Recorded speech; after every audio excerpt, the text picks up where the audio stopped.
ఉపయోగపడతాయి. నేను ఆ రోజు సూపర్ 6 అన్నాను. చాలామంది అన్నారు ఇది సాధ్యం కాదన్నారు. ఎట్లా సాధ్యం కాదో చేసి చూపిస్తానని చెప్పి చేసి చూపించిన పార్టీ ఎన్డీఏ అని చెప్పి మీ అందరికీ విజ్ఞప్తి చేస్తున్నా. ఈ నెలలో ఒక ఉదాహరణ చెప్తున్నా. మొదటి తారీఖున పేదల సేవలో ఎన్టీఆర్ భరోసా 4,000, 6,000, 10,000, 15,000 రూపాయలు ఇస్తున్నామా లేదా అని మిమ్మల్ని అడుగుతున్నా. 6 గంటల మీ ఇంటి దగ్గరికి వస్తున్నారా లేదా అని మిమ్మల్ని అడుగుతున్నా. మంచి ప్రభుత్వం అయితే గట్టిగా చప్పట్లు కూడా చెప్పండి, బాగా చేశారని.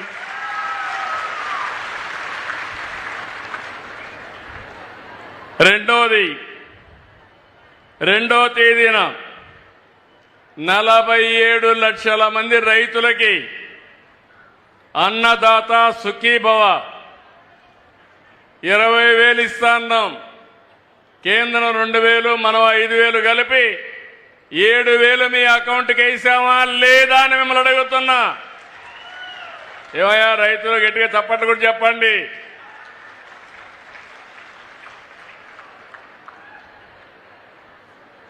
ఇదే కాదు, 7వ తారీఖున మరమగ్గాలకు 500 యూనిట్లు, చేనేత మగ్గాలకు 200 యూనిట్లు ఉచిత విద్యుత్ ఇచ్చాం. జీఎస్టీ రీఎంబర్స్ చేస్తున్నాం. నేతన్న భరోసా కింద ప్రతి నేతన్నకు 25,000 రూపాయలు తొందరలోనే ఇస్తామని చెప్పి కూడా నేను మీకు తెలియజేస్తున్నా. అదే రోజున నాయి బ్రాహ్మణులకి సెలూన్లకు 200 యూనిట్లు ఉచిత విద్యుత్తు. ఇది కాకుండా 40,000 సెలూన్లకి ఈ లబ్ధి వస్తుంది. నిన్ననే మా ఆడబిడ్డల ఉత్సాహం చూస్తున్నా. స్త్రీ శక్తి ఉచిత బస్సు ప్రయాణం. ఏమమ్మా ఆడబిడ్డలు ఆనందంగా ఉన్నారా లేదా? మీరు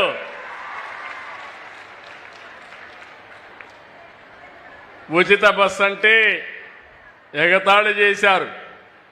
ఈరోజు నేను ఒకటే ఆలోచించాను, డాక్రా సంఘాలు పెట్టింది నేనే, అవునా కాదా?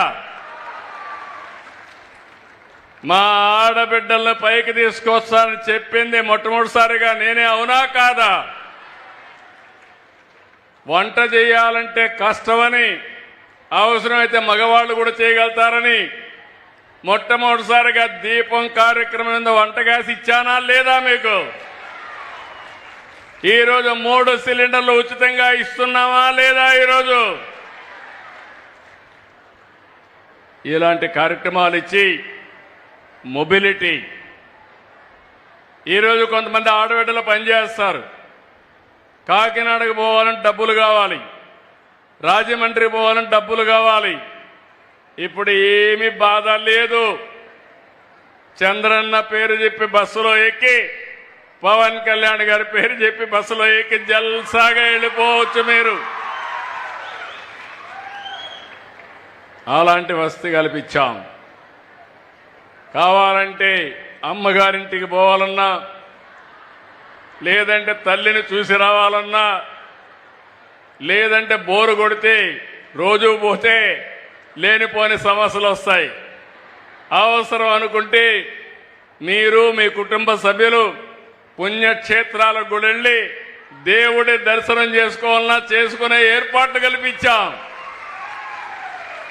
శ్రీశైలం పోవాలన్నా, సింహాచలం పోవాలన్నా, తిరుపతి పోవాలన్నా, ఎక్కడికి పోవాలన్నా మీకు అలాంటి ఏర్పాట్లు చేశాం.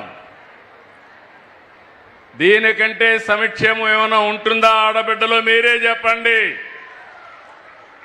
మళ్ళీ మీరు అక్కడికి వెళితే భోజనం కూడా హోటల్ పోతే 100 రూపాయలు అవుతుందని 5 రూపాయలకే అన్నా క్యాంటీన్లో భోజనం పెడుతున్నాం, అవునా కాదా? ఇలాంటి అనేక సంక్షేమ కార్యక్రమాలు తీసుకున్నాం. అన్ని వర్గాలు ఆలోచిస్తున్నాం. మొన్నే